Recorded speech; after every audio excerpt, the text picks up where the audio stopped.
So YCP నేత Bhumana Karunakar Reddy IAS Srilakshmi గారిని ఉద్దేశించి కొన్ని కీలకమైన వ్యాఖ్యలు చేశారు. మరి దీని గురించి విశ్లేషించుకోవడానికి మనతో పాటు జనసేన రాష్ట్ర అధికార ప్రతినిధి శ్రీనివాస్ గారు ఇప్పుడు మనతో ఉన్నారు. నమస్తే సార్.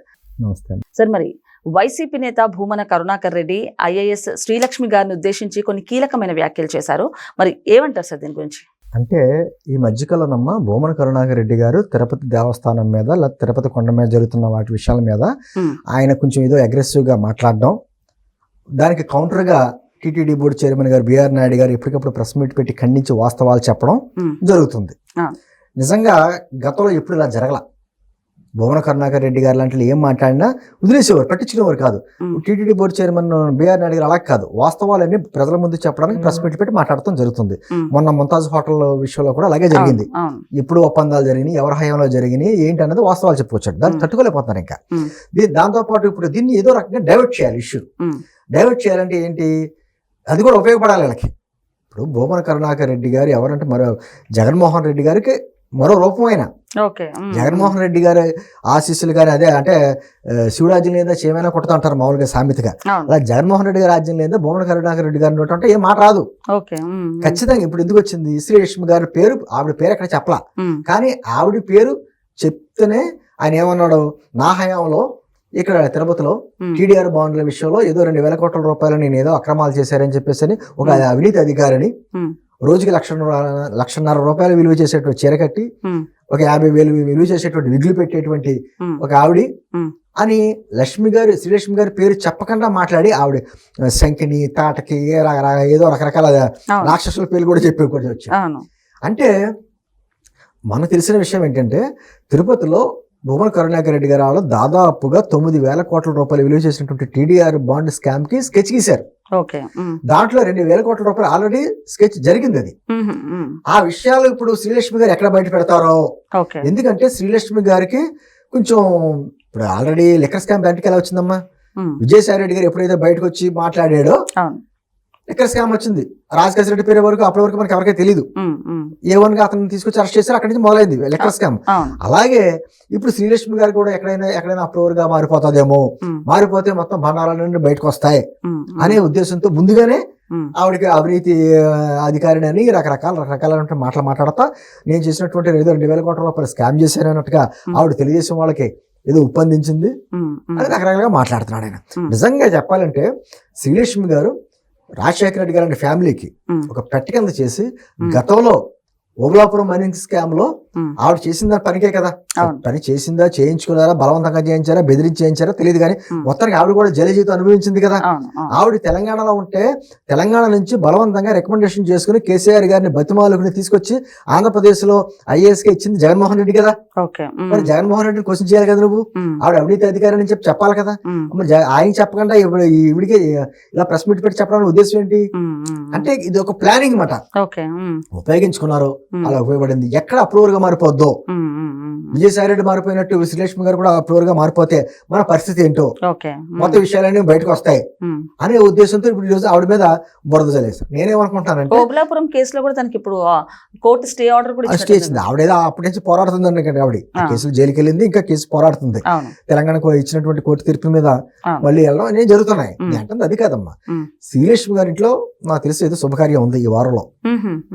ఈ శుభకార్యం అయిపోయిన తర్వాత ఆవిడ ఎక్కడ బయటకు వచ్చి అంటే మనసులోకి ఎక్కడో చోట బాధ ఉంటది. ఇంత చదువుకుని అతి చిన్న వయసులో ఐఏఎస్ అయింది ఆవిడ, 88 బ్యాచ్. ఇప్పుడు ఉన్నటువంటి విజయానంద గారు 92 batch 93 batch IAS. 92 batch IAS అధికారి కింద పనిచేయవలసి వస్తుంది ఆవిడ ఈ కేసుల వలన. తనకంటే తక్కువ సర్వీస్ ఉన్నటువంటి వ్యక్తి ముందు చేస్తుంది ఈ కేసుల వల్ల. అందుకని ఎక్కడన్నా సరే పరివర్తన వచ్చిందేమో, నా జీవితానికి ఇది పెద్ద మచ్చ కింద ఉంది, ఒక మరక కింద ఉంది, నన్ను అప్పట్లో ఇలా బలవంతంగానో బెదిరించో చేశారు, లేకపోతే పల్లా చోట్ల జరిగినాయి అని చెప్పేసి వాస్తవాలని చెప్పడానికి అప్రూవర్ గా మారుతాదేమో. అంటే జీవిత చర్మాంకంలో మనశ్శాంతి అయినా ఉండాలి కదా.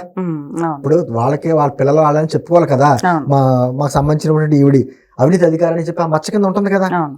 ఆ మచ్చ పడడానికి కారణాలు ఎవరో అని చెప్పేసి అప్రూవర్ గా మారి చెప్తాదేమో అని ఒక భయం అయితే వాళ్ళకి ఉంది. సార్ ఇంకొకటి, ఐఏఎస్ అంటే చాలా ప్రఖ్యాతమైన బాధ్యత అని చెప్పొచ్చు. అలాంటిది ఇలాంటి ఐఏఎస్ అంటే పిఎస్ఆర్ ఆంజనేయులు గారు కానివ్వండి, లేకపోతే శ్రీలక్ష్మి గారు ఇలాంటి వైసీపీ చేతుల కింద వచ్చేసిన తర్వాత ఒక కీలు బొమ్మలాగా ఆటలాడుతున్నారని చెప్పొచ్చు. ఏ విధంగా మీరు చూడొచ్చు? ఒకటే ఇప్పుడు 2004 తర్వాత నుంచి 2020 దాదాపుగా ఈ 2 దశాబ్దాల్లో వైఎస్ కుటుంబానికి అనుకూలంగా ఉన్నటువంటి ఐఏఎస్ ఐపీఎస్ అధికారులు అందరూ కూడా జైలు జీవితం అనుభవిస్తున్నారు. అవును. ఇప్పుడు మొన్నటిగా జగన్మోహన్ రెడ్డి గారి హయాంలో అత్యుత్సాహం చూపించి ముంబై నుంచి ఆ యాక్టర్స్ ని తీసుకొచ్చి అరెస్ట్ చేసి వాళ్ళు కూడా జైల్లో ఉన్నారు కదా, అవును. వాళ్ళు కూడా సర్వీస్ లో చాలా ఇబ్బందులు పడుతున్నారు కదా, మచ్చలు పడ్డాయి కదా. చాలా మంది ఆ కుటుంబాన్ని నమ్ముకున్నటువంటి అఖిల భారత సర్వీస్ చేసిన ఐఏఎస్ ఐపీఎస్ అందరూ కూడా ఏదో రకంగా జైలు జీవితం అనుభవిస్తున్నారు. అవును. అంటే వాళ్ళలాగే వీడి జీవిత చరమాంకంలో మళ్ళీ జైలు జీవితం అనుభవించాలా అని ఆవిడలో ఏదైనా మార్పు వచ్చిందేమో, మార్పు వచ్చి ఆ శుభకార్యం అయిపోయిన తర్వాత ఇంట్లో ఆవిడ అప్రూవర్ గా మారిపోద్దేమో, వీళ్ళకైతే ఉప్పొంది ఉంటుంది. ఖచ్చితంగా ఆవిడ ఏదో అప్రూవర్ గా మారేటువంటి అవకాశాలు ఉన్నాయటువంటి ఒక భావన ఏదో కలిగింది, మొత్తానికి రుచి అందింది వీళ్ళకి. అంత భయంతో ముందుగానే ఆవిడ అవినీతి అధికారిని ఇలాగని చెప్పి, అంత అవినీతి అధికారి అయితే మనం ఇందాక మాట్లాడుకున్నట్టు ఆవిడ మన ప్రత్యేకించి ఇంట్రెస్ట్ గా తెలంగాణ నుంచి తీసుకొచ్చి జగన్మోహన్ రెడ్డి గారు ఆంధ్రప్రదేశ్ లో ఎందుకు ఇచ్చారు పదవి, అంతే కదా. అప్పుడు తెలియలేదా మీ గురించే కదా ఆవిడ జైలు జీవితం అనుభవించింది. ఎలా మాట్లాడతారు అంటే కేవలం విషయాన్ని తిరుమల విషయంలో వీళ్ళకైతే ఎక్కడైతే బెడ్స్ కొట్టిందో దాన్ని డైవర్ట్ చేయడానికి ఈ రోజు భూమన కరుణాకర్ రెడ్డి గారు ఈ ప్రెస్ మీట్ పెట్టడం, రకరకాలుగా మాట్లాడడం. ఎంత ఇప్పుడు ఆవిడ అవినీతి అధికారిని నో డౌట్ జైలు కూడా వెళ్ళొచ్చింది కాబట్టి నేను అంటుంది. కానీ ఒక ఆడపిల్ల విషయంలో, ఒక మహిళ విషయంలో విమర్శించేటప్పుడు ఆవిడ వస్త్రధారణ గురించి ఆవిడ ఎందుకంటే ఆవిడ చేసిన తప్పులు చెప్పు అని, ఆవిడ 2 లక్షల రూపాయలు చీర కట్టుకుంటుంది, లేకపోతే 2 లక్షల రూపాయలు విగులు పెట్టుకుంటుంది, ఎందుకు? మీ నాయకుడు ఋషికొండలో కట్టిన ప్యాలెస్ లో పెట్టిన ఖర్చు పెట్టాడు, దాని గురించి మాట్లాడాలి కదా భూమన కరుణాకర్ రెడ్డి. నేను అంటుంది ఇది కేవలం డైవర్ట్ పాలిటిక్స్ తప్ప మరొకటి కాదు. మొత్తం ఇష్యూ అంతా డైవర్ట్ చేయడానికి వాళ్ళ మీద ఏదైతే వేలెట్టి చూపిస్తున్నారు కాబట్టి ఏదో రకంగా ఇష్యూ. ఇప్పుడు శ్రీలక్ష్మి ఐటమ్ తీసుకున్నారు వీళ్ళు. నేను ఖచ్చితంగా నేను అనుకోవడం శ్రీలక్ష్మి గారు కూడా మేము విజ్ఞప్తి చేస్తున్నాం, జరిగింది ఏదో జరిగింది, ఇప్పటికైనా మీరు అప్రూవర్ గా మారితే ఆ మచ్చ తొలగించుకోవడం, కనీసం పాప ప్రక్షాళన అంటారు చూసారా, ఆ ప్రక్షాళనైనా జరుగుద్ది. వాస్తవాలు చెప్పి అసలు ఏం జరిగింది, ఓబులాంపురం మైనింగ్ కేసు కాడించి మొన్నటి టీడీఆర్ బాండ్ల వరకు మిమ్మల్ని అధికారిగా ఎంతవరకు ఉపయోగించుకున్నారు, దీనిక ఎవరెవరి హస్తాలు ఉన్నాయి, ఇన్ని చేతులు మారిని, ఇన్ని వేల కోట్ల చేతులు మారిని, మీరు వాస్తవాలను అప్రూవర్ గా చెప్పి మాట్లాడితే సమాజం క్షమిస్తుంది. నేను అనుకోవడం ఏంటంటే ఖచ్చితంగా అటువంటి అవకాశం ఉంది కాబట్టే ఈరోజు భయపడతా జగన్మోహన్ రెడ్డి గారు భూమన కరుణాకర్ రెడ్డి గారిని పెట్టి ఈ మాటలు మాట్లాడుతారని అనుకుంటున్నాను. ఓకే. ఇంకొకటి సార్, అంటే సామాన్య ప్రజలకు ఉన్న సమస్య వస్తే ఒక ఐఏఎస్ ఐపీఎస్లని ఆశ్రయిస్తారని చెప్పచ్చు. అలాంటిది వీళ్ళే ఇలాంటి దాంట్లో చిక్కుకుంటే అసలు సామాన్య ప్రజల పరిస్థితి ఏంటంటే? అది ఏమి లేదు, ఇప్పుడు రాజకీయ నాయకులకి ఈ అవినీతి అధికారులకి మధ్య ఒక కవల పిల్లల సంబంధాలు అయిపోయింది. ఇప్పుడు అంటే ఇప్పటికే జరుగుతున్నాయి, నేను కాదనట్లా. ఒక నియోజకవర్గంలో ఒక ఎమ్మెల్యే ఉన్నాడంటే ఆ ఎమ్మెల్యేకి ఇష్టమైనటువంటి ఎస్ఐల్ని, సిఏల్ని, లేకపోతే ఎంపీటీ ఏమంటారు ఎంఆర్ఓల్ని, ఎండిఓల్ని, అంటే వాళ్ళందరూ ట్రాన్స్ఫర్లు కావాలన్నా, పోస్టింగ్లు కావాలన్నా ఎమ్మెల్యే దగ్గర సిఫార్సు లెటర్ కావాలి. అసలు ఎమ్మెల్యేకి సంబంధం ఏంటి? ఇప్పుడు జిల్లాలో ఒక సిఏ ట్రాన్స్ఫర్ కావాలన్నా, ఒక ఎస్ఐ ట్రాన్స్ఫర్ కావాలన్నా జిల్లా ఎస్పీ చేతిలో ఉంటది. జిల్లా ఎస్పీ చేతిలో ఏమి ఉండదు. ఇప్పుడు ఎమ్మెల్యే గారి ఆయన కనుదృష్టిలో లేకపోతే ఆయన ఇష్టపూర్వకంగా జరగదు అక్కడ. ఖచ్చితంగా ఆయన సిఫార్సు లెటర్ ఇవ్వాలి. అసలు ఒక ఎమ్మెల్యేకి ట్రాన్స్ఫర్కి సంబంధం ఏంటి అంటే వ్యవస్థ కలుషితం. అప్పుడు ఏమైపోతుంది, కొంతమంది ఐఏఎస్ అధికారులు, ఐపీఎస్ అధికారులు డబ్బు కాసించో లేకపోతే ప్రమోషన్లు కాసించో, లిక్కర్ స్కామ్ లో చూసారా, ఎవరినో తీసుకొచ్చి ఐఏఎస్ చేద్దామని చెప్పేసి అతను చెప్పి తీసుకొచ్చేసారు.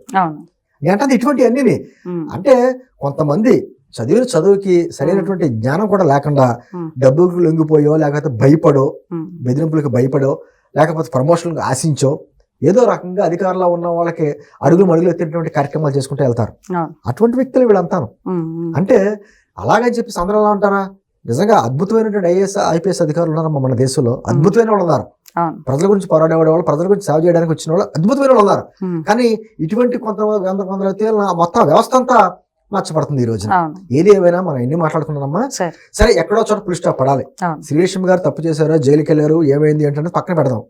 కానీ గతంలో ఏం జరిగింది అన్నది ఆవిడకి ఇప్పటికైనా అప్రూవర్ గా మారి చెప్తే సమాజం క్షమిస్తుంది, వాళ్ళ కుటుంబీకులు క్షమిస్తారు ముందు.